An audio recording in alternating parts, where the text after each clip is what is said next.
தூத்துக்குடியின் உப்புக் காற்றில் நனைந்த ஒரு சிறிய மீன்பிடி கிராமம்.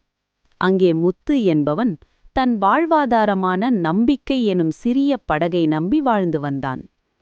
அன்று வழக்கம் போல அதிகாலையிலேயே கடலுக்குள் சென்றான் முத்து. கடல் அப்போது அமைதியாகத்தான் இருந்தது. ஆனால் நடுக்கடலுக்கு சென்றதும் வானிலை தலைகீழாக மாறியது. கருமேகங்கள் போர் மேகங்களாக திரண்டன. ராட்சத அலைகள் முத்துவின் படகை ஒரு காகித கப்பலைப் போல தூக்கி பந்தாடின. ஒரு பெரும் அலை மோதியதில் படகின் மோட்டார் பழுதடைந்து செயலிழந்தது. சுற்றிலும் திசை தெரியாத இருள், கரையே தெரியாத ஆழக்கடல்.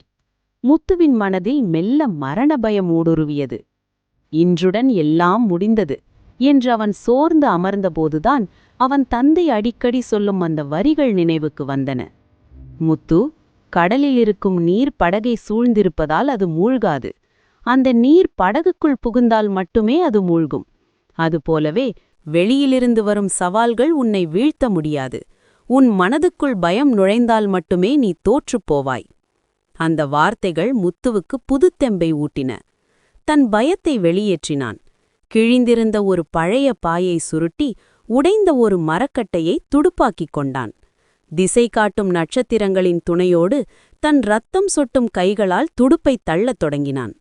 அலைகளின் ஆக்ரோசத்தை விட முத்துவின் மன உறுதி வலிமையாக இருந்தது. இரவு முழுவதும் போராடினான்.